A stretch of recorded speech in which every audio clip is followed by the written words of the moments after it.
نغمہ گانے والوں کا۔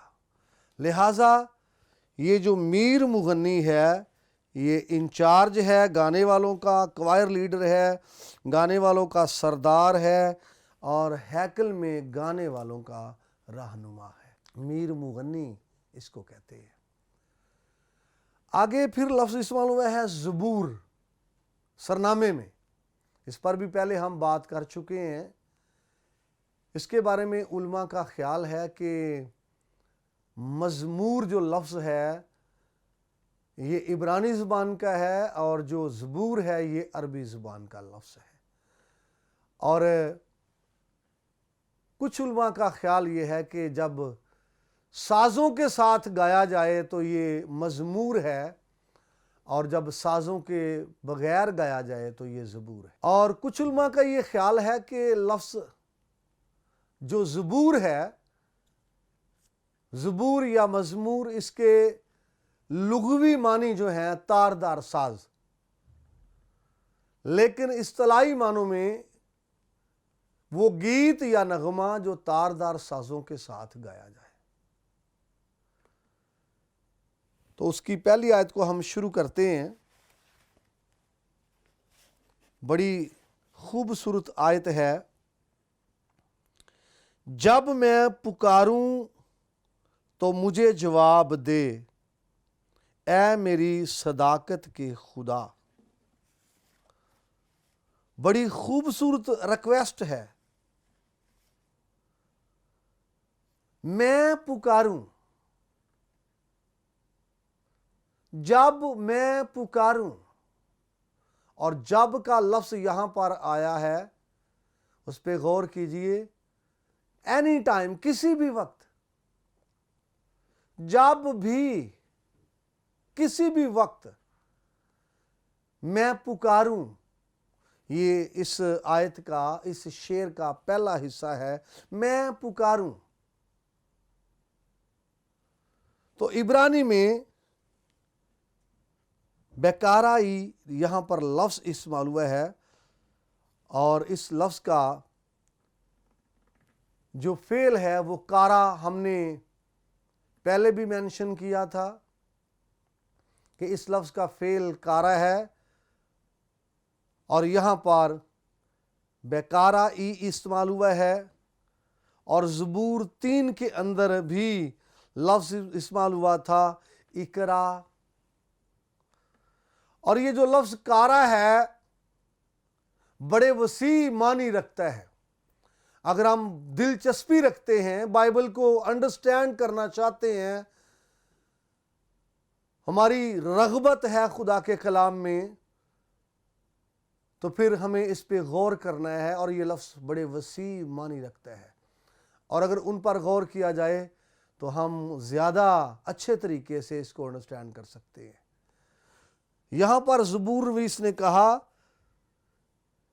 جب میں پکاروں، یہاں لفظ اس کا ترجمہ پکارنا کیا گیا ہے، اور زبور 3 میں اسی لفظ کا ترجمہ ہم نے دیکھا تھا۔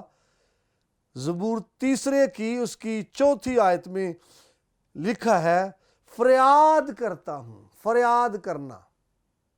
تو دیکھیں، پکارنا اور فریاد کرنا، جب تک ہم اس کی وسعت کو نہیں جانتے، اس کے وسیع معنوں کو نہیں جانتے، تو شاید فریاد کو ہم یہی کہتے ہیں کہ بس خاموشی کے ساتھ اور چپ کر کے یہ کر رہے ہیں۔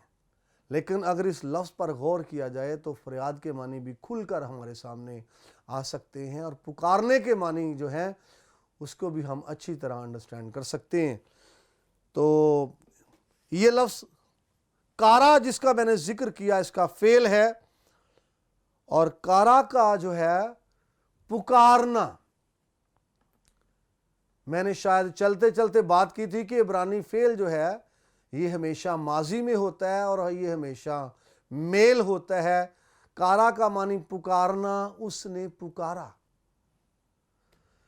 تو زبور 27 اس کی 7ویں آیت میں یہی لفظ استعمال ہوا ہے جس کا اردو میں ترجمہ پکارنا کیا گیا ہے۔ زبور 27 اس کی 7ویں آیت۔ پھر خروج کی کتاب اس کا 33واں باب اس کی 19ویں آیت میں اسی لفظ کا جو ترجمہ ہے اعلان کرنا کیا گیا ہے۔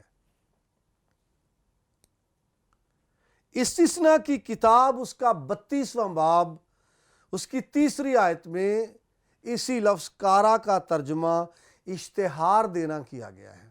یونا کی کتاب اس کا 3 باب اس کی 2 آیت میں لفظ کارا کا ترجمہ منادی کرنا کیا گیا ہے۔ استثناء کی کتاب اس کے 17ویں باب کی 19ویں آیت میں اس لفظ کا ترجمہ پڑھنا کیا گیا ہے۔ خروج کی کتاب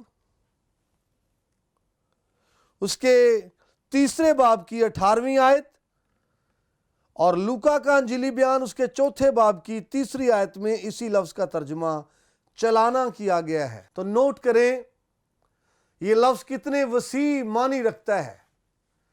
کارا کے معنی چلانا ہے، پکارنا ہے، اعلان کرنا ہے، اشتہار دینا ہے، پڑھنا ہے، منادی کرنا ہے۔ اور جو لفظ کارا بھی میں نے آپ کو بتایا کہ یہ فعل ہے، اس کا تعلق پڑھنے سے بھی ہے، پڑھنا۔ جب یہ کہا جاتا ہے فلاں کا یہ نام رکھنا تو وہاں پر بھی یہی لفظ استعمال کیا جاتا ہے، کارا، کہ اسے اس نام سے پکارنا، اعلان کرنا، منادی کرنا۔ جب زبور نویس یہ کہتا ہے جب میں پکاروں، اس کے اندر یہ سینس پائی جاتی ہے کہ وہ بلند آواز سے بول رہا ہے۔ جب میں بلند آواز سے دعا کروں، یہ سینس اس کے اندر ہے۔ جب میں تجھ سے بات کروں اونچی آواز میں، اس کے اندر یہ سینس موجود ہے۔ بھئی اعلان کرنا، اشتہار دینا، یہ سینس ہے۔ پریچ کرنا، منادی کرنا، یہ سینس ہے۔ چلانا، یہ سینس ہے۔ چیخنا، یہ سینس ہے۔ تو یہاں پر زبور نویس بے شک خدا ہماری اس دعا کو بھی سنتا ہے جو ہمارے دل میں ہم کر رہے ہوتے ہیں اور بول کر نہیں کر رہے ہوتے، اس پر بھی وہ نگاہ کرتا ہے۔ اس میں کوئی شک والی بات نہیں ہے۔ لیکن یہاں پر زبور نویس یہ کہتا ہے کہ جب میں پکاروں، یعنی جب میں چلاؤں، جب میں اپنی بیماری کے بارے میں، اپنی تکلیف کے بارے میں، اپنی ڈسٹربنگ کے بارے میں اپنی آواز بلند کروں۔ اور میں آپ کو بتانا چاہتا ہوں جب شور کیا جاتا ہے، آواز بلند کی جاتی ہے، شور کیا جاتا ہے، اعلان کیا جاتا ہے، ہاں جی پنجابی چاہتے ہیں جدو روڑا پایا جاتا ہے تو کوئی 4 لوگ کٹھے ہو جاتے ہیں، ہاں جی، تو اس کا مطلب ہے وہ چاہتا ہے کہ اس کی درخواست پر ایک دم غور کیا جائے، اس کی آواز پر ایک دم غور کیا جائے۔ کئی جگہوں پر یہ بلند آواز، اردو میں آپ کو ملے گا بلند آواز اور ہبرو میں ملے گا بیکول گادول، بلند آواز کے ساتھ۔ اور پکارنے کی یہی سینس ہے۔ جب آپ بلند آواز سے بولتے ہیں تو یہ پکارنا ہے۔ جب آپ بلند آواز سے بات کرتے ہیں تو یہ پکارتے ہیں۔ اور آپ کو یاد ہے کہ جب کبھی اناؤنسمنٹ کی جاتی ہے تو کیا وہ بڑی دھیمی آواز کے ساتھ اناؤنسمنٹ کی جاتی ہے؟ بھی جب کبھی اعلان کیا جاتا ہے کسی جگہ پر بھی، کیا وہ آواز کو بالکل میوٹ کر کے کی جاتی ہے اناؤنسمنٹ؟ نہیں، جب بھی اعلان ہوگا جو ہے آواز جو ہے وہ اونچی ہوگی، آواز جو ہے وہ زیادہ ہوگی تاکہ لوگ اس کی سنیں اور لوگ سماعت فرمائیں، اس لیے آواز بلند ہوتی ہے۔ اور یہاں پر زبور نویس جب پکارنے کی بات کرتا ہے، اصل میں وہ اپنی بیماری کے بارے میں اعلان کر رہا ہے، اپنی کمزوری کے بارے میں شور کر رہا ہے، اپنی مصیبت کے بارے میں وہ بتا رہا ہے، اپنی تکلیف میں وہ چیختا اور چلا رہا ہے۔ یہ سینس اس کے اندر موجود ہے کہ جب میں چلاؤں، جب میں چیخوں، جب میں اپنی تکلیف میں اناؤنسمنٹ کروں، یہ وہ بات کر رہا ہے بلند آواز سے کہ میری ایپلیکیشن جو ہے یہ افیکٹو ہو، میری جو درخواست ہے یہ مؤثر ہو، اس لیے وہ اونچی بات کر رہا ہے۔ اور زبور 3 کے اندر 4 آیت کے اندر اسی کا ترجمہ فریاد کرنا، پکارنا۔ یہاں پر جب میں پکاروں، آگے بڑھنا چاہتا ہوں، اس کے بارے میں ہم انڈرسٹینڈ کر چکے ہیں اور سیکھ چکے ہیں، اور میں آپ کو بتانا چاہتا ہوں یہی لفظ جس کے بارے میں ہم بات کر رہے ہیں، کارا، بائبل کے اندر یہ 737 مرتبہ استعمال ہوا ہے اور 528 مرتبہ اس کا ترجمہ کال کیا گیا ہے، اور 98 مرتبہ اس کا ترجمہ کرائیڈ کیا گیا ہے، 38 مرتبہ اسی لفظ کا ترجمہ ریڈ کیا گیا ہے، اور 36 مرتبہ اس کا ترجمہ پروکلیم کیا گیا ہے، 7 مرتبہ اس کا ترجمہ نیمڈ کیا گیا ہے، اور اس کے علاوہ پریچ اور پبلش اور بھی اس کے جو ہیں وہ تراجم ہوئے ہیں جن میں انوائٹ ہے یا کال کرنا، ایسے تو اتنے وسیع معنی رکھتا ہے۔ اور میرا خیال ہے ہمیں اب اس بات کی سمجھ آ گئی ہے کہ جب خداوند کو پکارتے ہیں تو اس میں کیا سینس ہے کہ اپنی بات اس تک پہنچانا چاہتے ہیں کہ اور اس کا جواب چاہتے ہیں۔ تو آگے اسی کا حصہ ہے پہلے شعر کا، تو مجھے جواب دے۔ پہلے بات تھی کہ جب میں پکاروں، تو ابھی دوسرا حصہ اس کا یہ ہے، مجھے جواب دے۔ بڑی سادہ سی بات ہے، کوئی بھی بات کرتا ہے، کوئی شخص، کوئی انسان بات کرتا ہے تو وہ چاہتا ہے کہ اس کی بات کا جواب دیا جائے، اور اگر وہ اس کی دعا کا جواب کوئی نہیں دیتا تو وہ سوچتا ہے شاید مجھ سے ناراض ہے، شاید مجھ سے کوئی غلطی ہو گئی ہے، شاید یہ مجھ سے بات کرنا ہی نہیں چاہتا۔ تو اس لیے اس کے کئی میننگ ہو سکتے ہیں۔ یہاں زبور میں اس نے کہا مجھے جواب دے، تو اردو ترجمے میں یہاں پر ہے جواب دے، اور جو یہاں پر عبرانی زبان کا لفظ استعمال ہوا ہے وہ ہے انینی، جس کا ہم اردو میں ترجمہ کرتے ہیں مجھے جواب دے۔ تو اس کا ہے، اس کا ترجمہ ہیئر بھی کیا گیا ہے، یعنی مجھے سن، جب میں بات کروں تو مجھے سن، اور مجھے آنسر بھی اس کا ترجمہ کیا گیا ہے، مجھے جواب دے۔ اور اس کے اندر جو سینس پائی جاتی ہے کہ جب میں بات کروں تو مجھ پر توجہ کر، جب میں بات کروں تو میری طرف دیکھ، جب میں بات کروں تو میری بات پر غور کر، جب میں بات کروں تو مجھے جواب دے۔ اور جب ہم بات کرتے ہیں تو پھر یہ تقاضا کرتے ہیں کہ میری بات کا جواب دیا جائے، بات کرتے ہیں تو اس بات کو پسند کرتے ہیں کہ میری بات کا جواب دیا جائے۔ یہی زبور نویس خدا سے کہتا ہے کہ میری باتوں کا جواب دے۔ اور میں آپ کو بتانا چاہتا ہوں جب جواب نہ دیا جائے تو اس کا مطلب ہے یہ ناراضگی کا اظہار ہو سکتا ہے۔ آپ کو یاد ہونا چاہیے ساؤل بادشاہ جو تھا اس نے کئی مرتبہ خدا سے پوچھا، اپنی حکومت کے، سلطنت کے خاتمے کے حوالے سے، اس کے شکست کی وجوہات کے حوالے سے، پریشانیوں کے حوالے سے کئی مرتبہ اس نے خدا سے پوچھا، بات کی۔ اریم اور تمیم جو پتھر تھے سردار کاہن کے جبے میں، اس کے تھرو بھی اس نے کوشش کی لیکن خدا نے بات نہ کی۔ نبیوں کے تھرو بھی اس نے چاہا کہ خدا مجھ سے بات کرے لیکن خدا نے بات نہ کی، اور خوابوں میں بھی خدا نے بات نہ کی کیونکہ خدا اس سے ناراض ہو چکا تھا، اور اسے اس بات کا احساس ہوا کہ خدا مجھ سے ناراض ہو گیا ہے، اس لیے وہ مجھ سے بات نہیں کرتا۔ تو جب خدا ناراض ہو جائے تب بات نہیں کرتا۔ زبور نویس یہاں پر کہتا ہے جب میں پکاروں تو مجھے جواب دے۔ اور میں آپ کو بتانا چاہتا ہوں زبور نویس چاہتا ہے کہ میری دعا جو ہے وہ خدا کے حضور پہنچے، میری باتیں جو ہیں وہ خدا کے حضور میں مقبول ٹھہریں، میرا رونا اور میرا چلانا اور چیخنا خدا کی حضوری میں پسند آئے، اور خدا مجھے سنے اور جواب دے، تاکہ جو دشمن ہے وہ شکست کھائے، جو دشمن ہے وہ فیل ہو جائے۔ اس لیے زبور نویس کہتا ہے جواب دے، اور اگر جواب دیا جائے تو یہ اس بات کی عکاسی ہے کہ رابطہ ہے، اگر جواب دیا جائے تو اس بات کی عکاسی ہے کہ صلح ہے، اور اگر جواب نہ دیا جائے تو یہ ناراضگی کا اظہار ہو سکتا ہے۔ میرے عزیزو، وقت ہو رہا ہے پروگرام کے ختم ہونے کا۔ انہی الفاظ کے ساتھ میں آپ سے اجازت چاہوں گا، پھر ملاقات ہوگی ایک نئے پروگرام میں۔